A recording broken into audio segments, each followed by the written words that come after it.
I'm here with Pierre Luc Dusseault. He's a Member of Parliament of the Canadian House of Commons. Thank you very much for joining me. Pleasure. Talking about this year's topic of the St. Gallen Symposium, growth, the good, the bad and the ugly, what comes to your mind in just 2 sentences?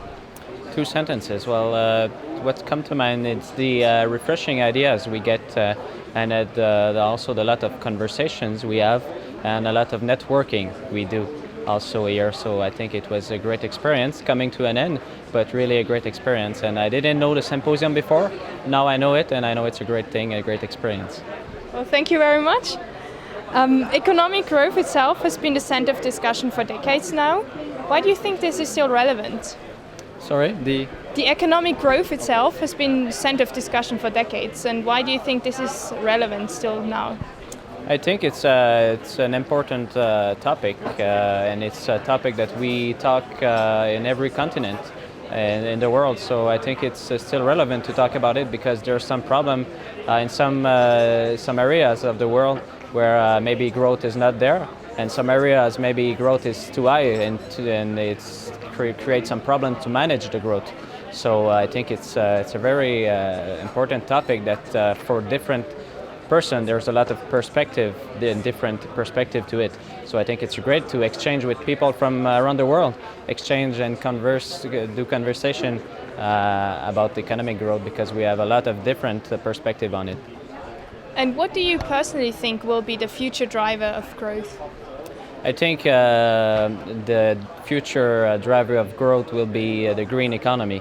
And I think we should start, and it's already started in some countries, but we should really start to change our economy and turn it around onto the green economy, because there will, at some point, we will lack some resources, and also it's bad for the environment. So for me personally, and as a politician in Canada, I'm really engaged in those discussions and those pressure that I can try to make on the government to turn around in Canada, but also I'd say around the world to make sure that the economy of the future is a sustainable economy. And I think it was discussed today and in the symposium, and I think it's an important discussion. Apart from the environmental issues which are close to your heart, you also are an advocate of social justice, equality and fairness. So do you think those topics are compatible with strong growth, or do we need to make compromises to achieve social justice? I think it's compatible, and the thing I also work a lot in my work as a parliamentarian in Canada is also fiscal justice. And I think when we talk about like growing economy growth, we need to talk about an inclusive growth. And as it was mentioned during the symposium, the inequality in some countries is a problem.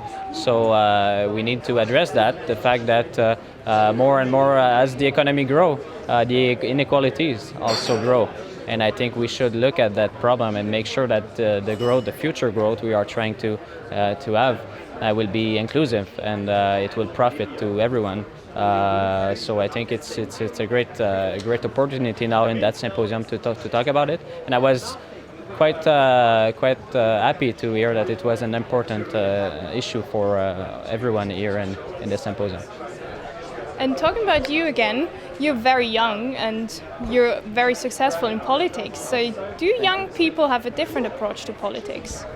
We do have a different approach in politics, and one of the things I try to do and try to voice in my parliament in Canada is long-term thinking.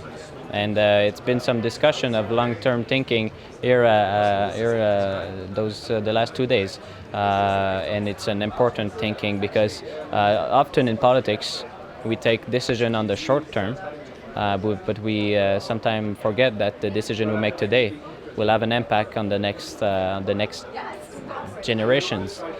So as a young politician, I try at least to make my voice heard and make my generation's voice heard in those decisions to make sure that the decision we take today will be sustainable, and it will profit for not only the generation who's now more in power, and also the future generation who will inherit the economy and the planet we have.